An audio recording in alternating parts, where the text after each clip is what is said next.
Lisa from Been There, Got Out. And today's guest is a bit different. We've never had a cryptocurrency expert on here before. His name is Raphael Meyer. I actually know him from real life, and but I hadn't seen him in a few years. So it's great to that he's agreed to come on, and that I'm going to see him again, and hopefully we can get him on because I don't think he's done an Instagram live before. But this interview, there he is. Hi, Raphael. This interview actually is driven by our clients. And one of our clients said, can you do an interview on cryptocurrency? Because this has been a problem, hi, Raphael, in our community. And like, what do I do? And they have all these questions about cryptocurrency. So I thought, perfect that I know an expert. So thank you so much, Raphael, for coming. And can you first just answer the basic question of what is cryptocurrency? Because it's like so confusing to most of us. Sure. Thanks for having me, Lisa. So cryptocurrency, I don't want to go into any technical stuff, but basically you have the regular financial system, right? We have our banks, we have our money. The currency is the dollar in the US, and you have all this system that's where all the actors communicate with each other, sending balances in and out of your account and so on. And then you have a different system which started about 15 years ago, cryptocurrencies, which is in a way used to be completely disconnected from that, where the currency is not the dollar, but at the beginning was a cryptocurrency called Bitcoin, and now you have thousands of other ones. And it's also kind of a closed system. So you don't have banks in the crypto system. You have something that's called exchanges, and exchanges is where you buy and you sell your coins. And the main difference between crypto and the regular system is that the US dollar, for example, in the US is backed by the US government. Or the euro in Europe is backed by Europe. In cryptocurrencies, you don't have this kind of government or state backing. The currencies stand on their own. They are based on computer science and mathematics, but they are also extremely secure in a way, as secure as what happens with when you go to your bank. And you can send them to people. You can change one cryptocurrency for a different one, and this kind of stuff. So it's just something that's a little bit in parallel to the financial system, but for the issue that we're concerned about, which is how you hide things and how you can try to hide your assets with crypto.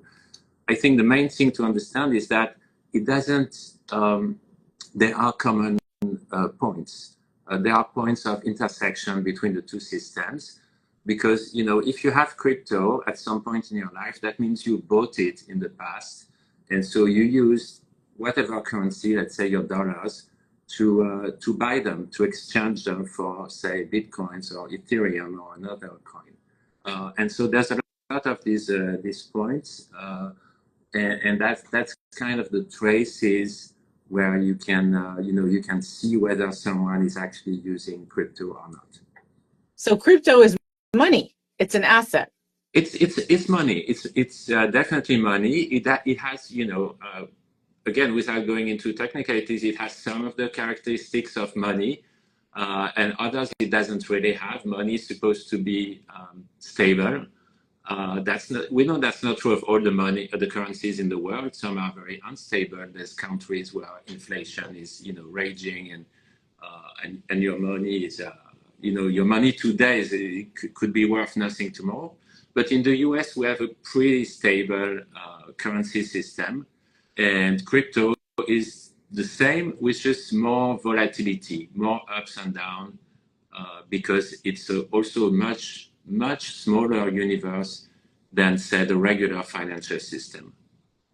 Okay, so now can you officially introduce yourself and tell us what makes you an expert on cryptocurrency? Sure. So my name is Raphael Meyer. I've been in this crypto universe, so to speak, for the past 9 years now, as an investor. Uh, and as an author as well, I wrote a book called Keys to Bitcoin, which looks like this. And it's a little bit of a technical book, to be honest. It's not necessarily a super introduction.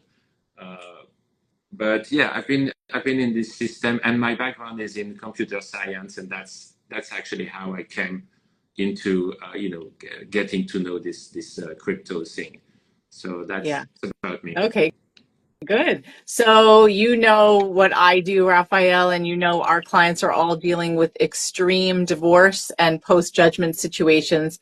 And one of the most common things that our exes have in common, or one of the most common things is that our exes hide assets. And so this whole interview came up because one of our clients said, "Can you please tell me how can I bust my ex who's hiding money in crypto accounts?" So where should this person even start?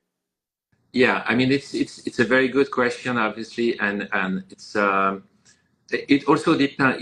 I would say it depends mostly on where you are in the process, right? Because as we know, when you go through divorce, and I'm not a legal expert at all, but I think you have to go through a discovery phase where you're supposed to give your information, your financial information, and otherwise to the other party, and the other party is supposed to do the same. Now, as we know, in the kind of personalities we are dealing with, some people disclose everything and others don't. And I think some people, because crypto operates on this slightly parallel circuit, some people think that, oh, I'm going to get away with, hiding or buying Bitcoin and not declaring it to the other party, this kind of stuff. So I would say that the most important thing to do is kind of the timing, and it's to really ask about this during the discovery process, because that's the only time where your uh, ex is going to be somewhat inclined to cooperate. And I think after that, post divorce, that's a very very different story. You may not get any cooperation at all whatsoever.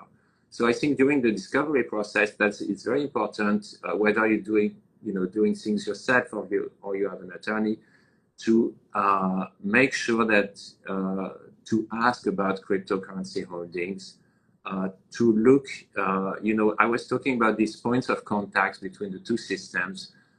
There's big, there's the way most people buy crypto in the US is through these big exchanges, what we call, in our logo, in our world, the crypto banks. So one of the biggest ones, for example, is Coinbase. That's very well known. You have other ones like Kraken, you have Gemini, and so on. And you can look on bank accounts, even if the person is telling you, "Oh, I don't have any crypto," and you see on their bank accounts that there's wires or there's money going out to Kraken or to Coinbase or these kind of places, then there's a crypto account somewhere. So you Can can. people use cash to buy crypto, or it has to be tracked? Because how would you be able to use So cash? you used to be able to. I mean, you can use cash, to be honest, uh, but it will only get you so far. It's also a question of how much time and money are you going to invest in that. If you suspect that your ex is just hiding $200 in crypto, then what's the point? Right. And with cash, that's kind of the amounts that you're going to be able to buy. A few Oh. hundred here, a few hundred there. Buying cash, it requires like meeting a stranger in person that's going to give you like numbers that represent their crypto in exchange for cash. It's like a complicated process. Mhm. Yes, it's very untraceable, but it also usually does not amount to big amounts of money. So I think most people, if they have any important amount that they are trying to hide, are gonna use most probably one of the big exchanges or a smaller exchange, but it will definitely there's going to be some trace either on their bank accounts or on their credit card statements. What about like Uh, PayPal or Venmo or one of those? uh, with this, so these third-party apps like PayPal and Venmo, I know Venmo you can buy crypto there. The difference is that, of course, you have to ask for all of this as well. I remember the discovery process is a very painful process. I think for all parties, it's a complete nightmare. But you have to ask for that because yes, you're right that for example on Venmo you can buy crypto, but it's gonna it's never in a way gonna get out of the Venmo universe. So it's gonna appear on the monthly statement or whatever document you can get from these apps. It's a little bit different with what we call the crypto banks like Coinbase, because from there, you can actually move your money outside of Coinbase. You can buy, say, I have some money, some cash, or, I wire money into Coinbase, or I use a credit card, which is probably what most people do, use their credit card. With that, I buy, let's say, Bitcoin that stays on my Coinbase account. So it would appear on the statements, but I can also send that Bitcoin to an external address that only I know and no one else in the world is going to know. And that's when it starts to be a little trickier to trace. So, but that doesn't mean that it doesn't mean it's impossible, because I think one very important thing that people need to understand about crypto is that 99.99% of it is traceable. Really? Yeah, because it's based, as I said before, it's not because it's not backed by the government. You don't have the government saying, "Oh yeah, this is actual." You look at a dollar, you have a number, and you can go to your bank and check that it's an actual dollar, something like this. In crypto, you don't have that, but instead you have like a network of computers that guarantee that your crypto is valid, and that's done by making everything public in a way. So every transaction that you do on Bitcoin appears on what we call a ledger, a public ledger, and that is in a sense what Bitcoin is. It's a ledger, like a accountancy a book with all the transactions that happened since the very beginning. And so because of that, it makes it somewhat easy to trace where things go. So I think the most important, but that's, to be honest, that can get a little bit technical very quickly, as you can imagine. And I think the most important point for people who are not technical is just to know whether, the other person has crypto or does not have crypto. I think that's then the chase of, this person moved the funds from one exchange to a different address and so on. That's a little more complicated, and maybe depending on the amount, that's where it might be useful to, ask a more expert person or just a more expert friend to, to help you about this. Yeah, so it sounds like the most important thing is actually knowing that it exists to be able to prove that there's something there. And then during the discovery processes, which is when people have to show their stuff, like their assets, to figure out appropriate division, to say there's something here that we really need to look into, and to do that as early as possible. Also, I know, I never bought crypto, but I know a couple of years ago we interviewed a certified fraud investigator, and he said one thing to watch for if you suspect fraud, and I'm going to get to why I'm connecting this with crypto, is to look for round numbers in the bank account that are being transferred out. So he had said something like, if your ex is taking like $500 out on a regular basis, that's suspicious, because everything else except for like a lawyer retainer fee is not a round number. There's taxes and things. So does that apply to crypto as well? Do people tend to use round numbers, or do they use like weird, like $500.67? I think there's both. To be honest, it's true that when you're using a place like Coinbase, you can make what's called recurring buys. So let's say because cryptocurrency are so volatile, you don't really know when is a good time to buy, right? So a lot of people say, okay, I'm going to buy like $100 every month, or I'm going to buy $100 every week, depending on their budget. And so you have this kind of very regular stuff, but that makes it very very easy to trace because it's something that happens every month, every 2 months, or every week. Yes, it does tend to be round amounts because that makes it easier for everybody to know exactly how much is going out of the bank and into crypto. But I would say there's another sign another thing you can look for, and especially for people who are really trying to hide their stuff, is when people take their crypto out of their regular account like Coinbase and they want to send it to something more private. That's what we call that's what we call the cold storage. So we send, for example, you have Bitcoin on your Coinbase account. Yeah, you can buy little hardware devices that are going to help you store your crypto, and those are called they're just called the hardware wallets.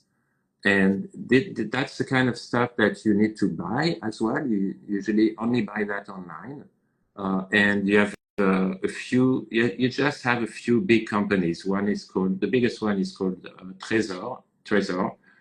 You have a company called Ledger. And you can look, regularly what are the big names of the companies selling hardware wallets. That's how it's called. And you can see, if someone is buying like on their credit card a Ledger wallet. I'll show you what it looks like. Oh, I didn't even realize it was an actual So tangible it's thing. an, Because when I think wallet, I think leather wallet that you put in your pocket. so it looks like this. It's something like this. Oh, And get dry. yeah, you connect that to your computer, and it's going to store the information that allows access to your crypto. It doesn't store your crypto itself, but it stores uh, the private information that you need to spend your crypto. So if you see someone buying a Ledger wallet like the one I showed you, well, that's something is going on basically. Interesting. So when you said like make sure to bring it up during the discovery process, is there certain things that people should say to their attorney if they suspect their ex has crypto and obviously is going to try to hide it, like a certain discovery question? Because when I got divorced, years ago, crypto didn't exist. So we know all kinds of crazy harassing discovery questions, but what's like something, since most family lawyers are not specialists in crypto, like how do you even know what to ask for? Because discovery can be played with. It's like if you don't ask for the exact right thing, you're not going to get it. That's very true. I think things have changed quite a bit I would say in the last 2-3 years even, and I would think most attorneys know about a little bit about crypto. They've had some information. They've read they read the news. They know about these divorce cases with crypto, the big cases, and I think just mentioning it to your attorney is probably enough. And making sure they come back to you with questions that do address that. I think it's probably enough because the chances are they probably know more than you actually about crypto, and they should be able to ask the right questions. But the right questions are very simple. It's basically you need a regular financial, and then you need to ask, do you have crypto accounts? List your crypto accounts. Do you have external wallets, hardware wallets, and get statements from all your crypto accounts. And that brings me to another point I forgot to mention, which is very important as well. Is of course there's a lot of uh, how to say crypto is treated by the RRS as a property, and that means that almost everything you can do with crypto is a taxable event. So if you sell your crypto, you're going to be taxed. But even if you exchange one crypto for a different one, that's also taxed. or if you buy something with crypto, that's also taxed. So depending on whether your former partner pays their taxes normally or does not, you should be able to find also some information in the tax returns. And if you don't, but you suspect, and you can see from other indications that there is crypto involved, but that the person has not been declaring taxes, then they're in for even bigger trouble, I guess. Yeah, I mean, then that's great because that'll put their credibility in question. Now, what about an LLC? Like, I feel like when somebody establishes an LLC, it puts another wall of protection. If someone has an LLC, do you know anything about how that would be approached, or is that just too legal That technical?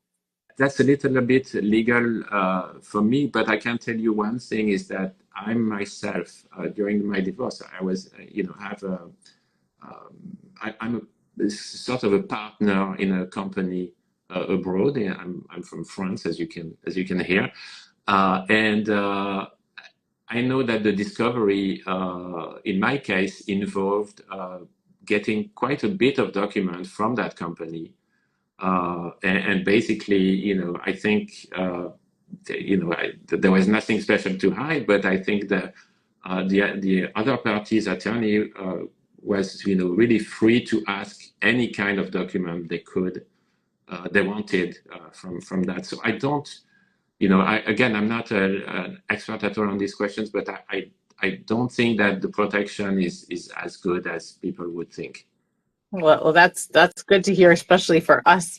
Are there any like mistakes or assumptions that people make about crypto that you think we should know ahead of time?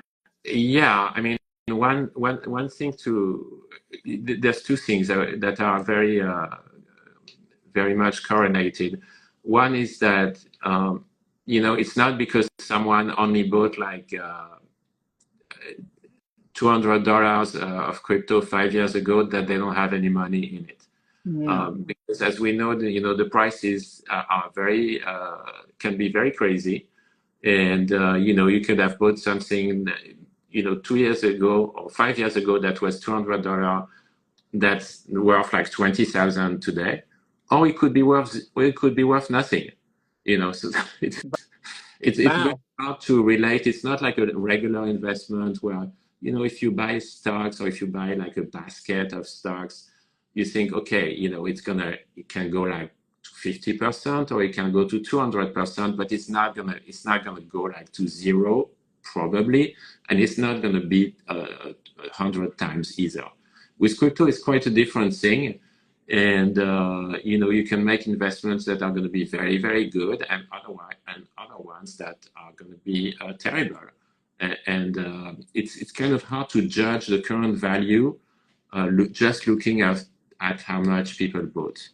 And the point that's correlated to that is that you have to be careful that, even let's say you find crypto and you're going to ask your ex to sell or to liquidate their assets to pay taxes. You can do that, or you can ask them maybe that they transfer half of their cryptos to you. Whatever the arrangement is in the end, you have to see that the person who sells is going to have to pay taxes, and that could be a pretty significant amount depending on how well the person fared. Yeah, really important. I'm thinking also, it hasn't been with crypto, but it's coming up because the value changes so much that it almost makes me think of when there is some kind of agreement in place, there has to be a set value assigned, because if there's not a set value assigned on the day the agreement is, then the money could go down or up. And then we know, Raphael, how things take forever in divorce and even post judgment with these cases, that it could completely change from the day you make an agreement to the date that you actually get paid. And then without a set amount, like, who's to decide what the value is when you actually collect, That's right? that, that's correct. That's why it's probably the simpler and smarter option to just ask people to, estimate at current value, and just translate that into cash into US dollar terms, rather than say, oh, you're gonna have to send me half of your crypto, which could be worth a lot or could be worth nothing. If you're talking, we know we're talking about terms that take 1 year, 2 years, 5 years. Mhm.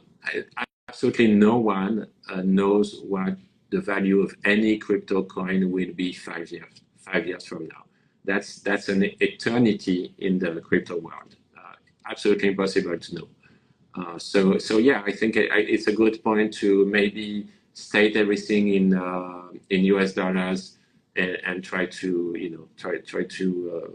move forward with that, rather than try to say, oh, that looks like a good investment, I'm going to keep it, but then who knows what happens. Yeah. Yeah. I just thought of something and forgot what it was. But anyway, how can people find you? Is there anything else you think that we've forgotten to cover with something that people should know about divorce and cryptocurrency?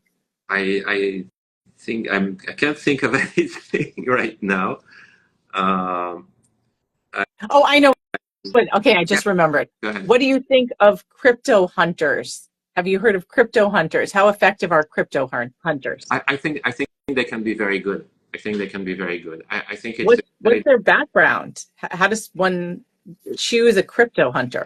I'm not sure how, because since I know stuff myself, so I never had to ask for that. But Mhm. um, I think you can, well, first you can figure out, what's their history, and how, have they recovered anything in the past, and to show you the documents and so on. Um, I think it does take a fair amount of technical knowledge, but that's something that really people can acquire with experience. Someone who's been doing in crypto for a couple of years can already get a very, very good idea of how things work, how to trace transactions and things like this. I think it's definitely worth it, or at least worth inquiring into that, if you think that the amount, if you have someone, let's say, if you have a partner that's uh, earning a lot of money, but then on their bank account, on their investment account, there's nothing. Yeah, maybe it's worth looking into it. It's all about using your judgment for that, I guess. Yeah. And so that made me just think of another question in terms of a cost benefit analysis. I know when we interviewed a certified fraud investigator, he was saying it's not worth it to hire me because it's going to cost at least $10,000 to $15,000 for me to do an investigation. Is it similar with cryptocurrency, where it's almost like, unless you suspect like a significant amount, that it might not be worth paying someone to start investigating or hunting Yeah, crypto? I absolutely agree with that. I think it's all about, uh, trying to understand how much you think is missing, uh, because, again, if it's even like a few thousand, it's probably going to cost you more just to trace things, and it may not be necessary. Uh, Now, again, as I said before, if it's a few thousand, but that was invested 8 years ago, that's a very different story. Maybe it's worth looking into it.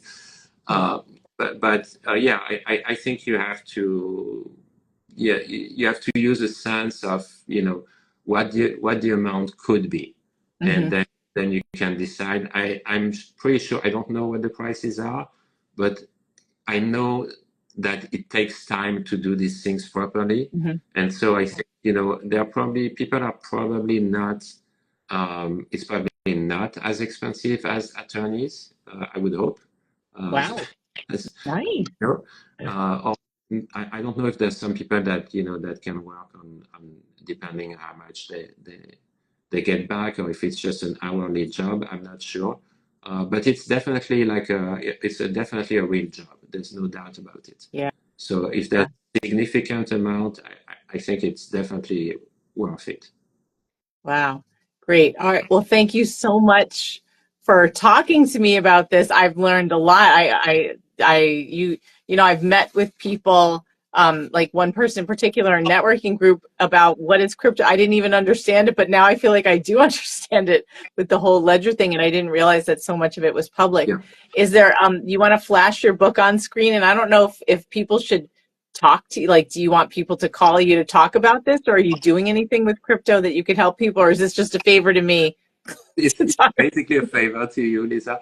Uh, but if people reach out to you and have specific questions that have not been answered, I'm happy to send you more, follow up or stuff like that. Okay, and flash Uh, your book one that's more my time. book. That's my book. Keys Uh, to I, Bitcoin. yeah, a word of warning is that it is a little bit technical, but I think the beginning, at least the first couple chapters, are easier to read and can give you a pretty good idea of how things work. Great.